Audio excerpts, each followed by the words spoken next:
Peggy 18.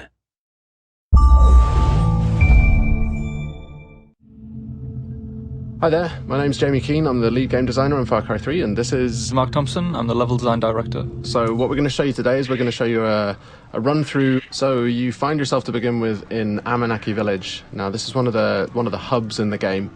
It's kind of a friendly area where you can rest, recuperate, you're going to feel a bit of the life of the world, but you're never under threat here.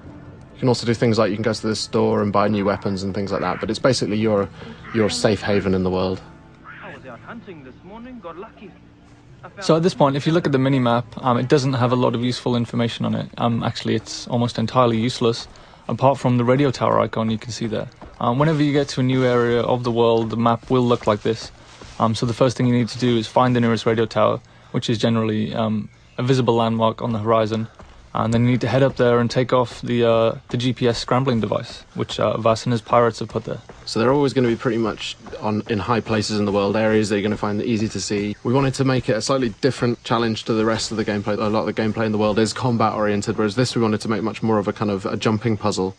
This one's the first one that you come across in the world, so it's a really light challenge, but later on in the world it's going to become a little more tricky. We want to emphasize that feeling of vertigo, so you're going to have some pretty gnarly jumps to try and make. You're going to hear the wind kind of rattling through this thing, you're going to hear it creaking.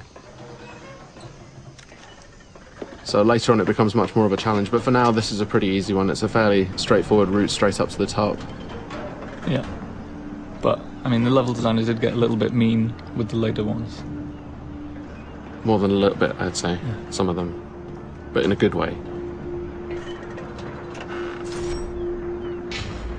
It's a good job they don't do anything like put their names in the credits so everybody knows who they are. You can't find people on the internet like that anymore. No.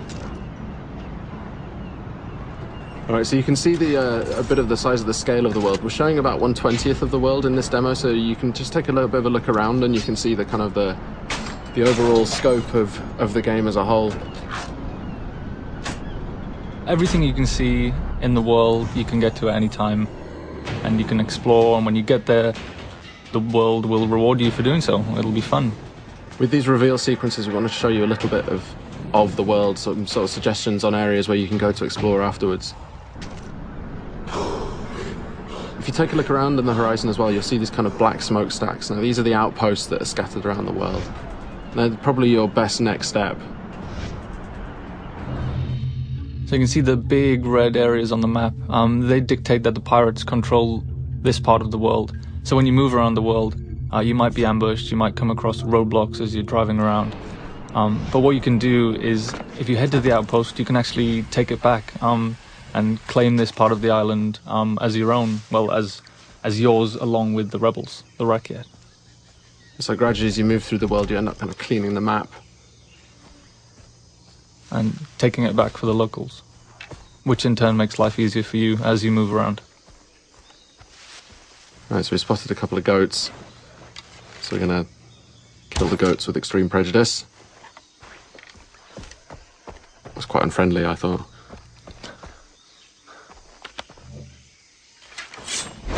That was more unfriendly, though. Yes, certainly. Yeah. Alright, so we skinned the goat, so now we've got a skin from the goat, so we can use that to craft. This is the crafting menu, and in here you can see all the different things that you can use animal skins to craft.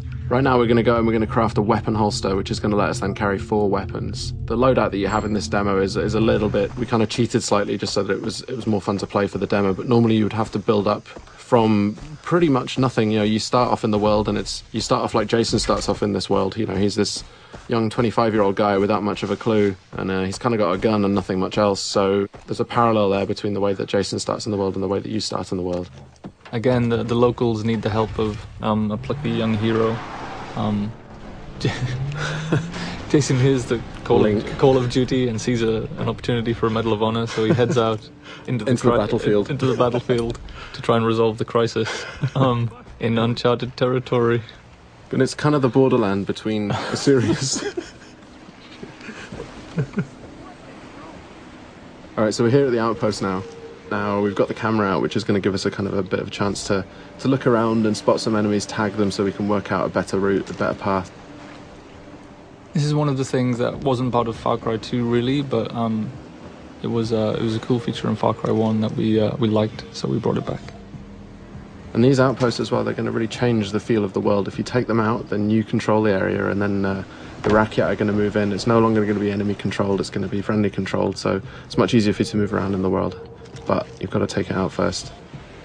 And one of the things you want to avoid is getting these guys to set the alarm off. So you can approach it just all guns blazing, or you can charge in and well, not charge in fact, but take it a bit easier and try and do more of a stealth route.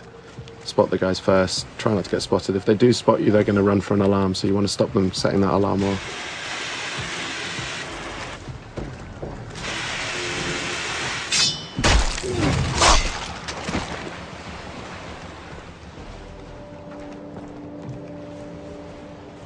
Alright, so we're trying to do a bit more of a stealth route here. Got to be a bit careful. That white line you can see there is a detection meter. If that fills up, they're going to spot you and then combat's going to start. So we've used a rock there to distract that guy. So he's going to go and check that out. And in the meantime, we can go off and head off around here and do a death from above. Okay, so he's now alerted. So these guys, you can see he's heading over for the alarm there. That's a good shot. A little too good, some might say. I'm gonna get you alive. Alright, so it's all kicked off now because I can hear you. So this is the thing. I mean, once you do go weapons loud, the world reacts to it, and the world's going to come and find out and see what you're up to. And it's not just the guys in the outpost. If there are any patrols that are moving around the area, like boat patrols might come in from the ocean, or any guys driving along the roads nearby, they're going to hear gunfire, and they're all going to be attracted. Another good shot there, I think. If a little too good. Yeah.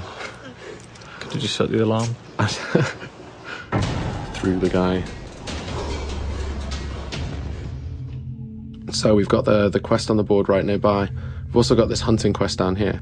The other thing it's done is opened up a fast travel node. Now, fast travel is something we really wanted to get into the game so that you decide how you move around the island. Here we can see the weapon store. Just going to go and upgrade one of the weapons that you've got. But yeah, you can stock up on any ammo that you're missing.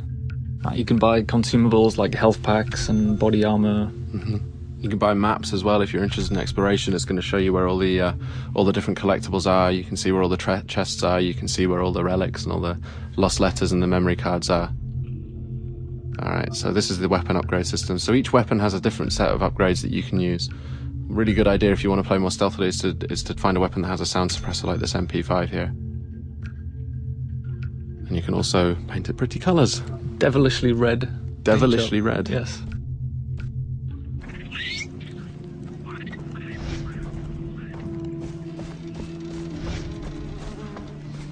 Alright, moving up to take this quest which is just on the board over here.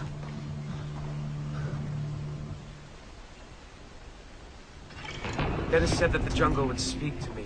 So the villagers in Amanaki have had some problems with local bears. They've been killing them, I guess. That's the problem they've had with them. They've been dying by bear. And the thing with these as well is we want to add a sort of a gameplay challenge as well. So it's not just going to be a question of getting in there and shooting them, however, but we want to add a little bit of a challenge in terms of the weapon that you can use. So this one you've got to use a shotgun to take these bears out. You've also got to find out where the bears are. So you've got that 3D objective marker, sorry. You can use a knife as well. Oh yeah, you can use a knife too, yes. But, yeah. Knife versus bear. It's a bad life choice. Always a good choice, always a good decision. Alright, so we're coming up on the quest location now, so we've got to go and pick up a shotgun. And you can see on the minimap we've just dipped into a new undiscovered part of the world. So if we didn't want to go kill these bears, we could head off to that radio tower and unlock a new section of the map and unlock some new side quests and things to do. But right now we're going to go and shoot bears. In the face? No, well I decided not to go within the face because... That would be too efficient. It would be. But there we can see it. Alright, now, bears can take a lot of punishment and they pack a real punch, as you can see there. When you get hit by them, you really know about it. I've seen it go a lot worse than that. Definitely. Well, that's the thing, because you feel all confident because, you know, they're not closing very quickly and then suddenly knock you over. Yeah. Alright, so we're into the cave now. This is it's a whole new dimension, I guess, that we added to Far Cry, is lots of interior spaces. There's something that the tech couldn't do back in Far Cry 2, so it's something we added, so you'll have lots of... and it just adds lots of interesting avenues for exploration. Lots of cave networks, tunnels underground, old mines, old temples. And there's always something to do and find down there. It's true. And you have a flashlight as well, so you can see where you're going. Indeed. Adding other dimensions, really? Gonna interplanar experiences. Yeah, I mean, physically and metaphysically. So we added Hell and Rylea. And Yeah. In the last area, we headed to the radio tower first so we could figure out the lay of the land and decide what to do next. But in this instance, we just sold the smokestack and headed straight for it. And there's no order that you need to do anything. no, I mean, you don't have to do any of these things if you don't want to. It's just going to make it more difficult to... Oh, I think I heard a tiger. Ah, yes. That's kind of forced the hand on the stealth issue there a little bit, I think. Yes, a little too close to the outpost there. Explosive arrow. But they don't know quite where you are yet. They just heard the gunfire and they come and investigate. Oh, and this is the best explosive arrow ever. Great. I know I'll start a fire. So you can see there we used a few different types of arrowhead. They're actually craftable items. So you're not just stuck with the bow is a super cool stealth weapon for long range kills, but you can also go craft fire tips and explosive tips, so you can be more versatile at long range. But it still stays stealthy even if you've got those kind of like more full on arrowheads on them. Stealthy explosions. Yes. Stealth explosions. I think we should do that in the real one as well, actually. Stealth explosion.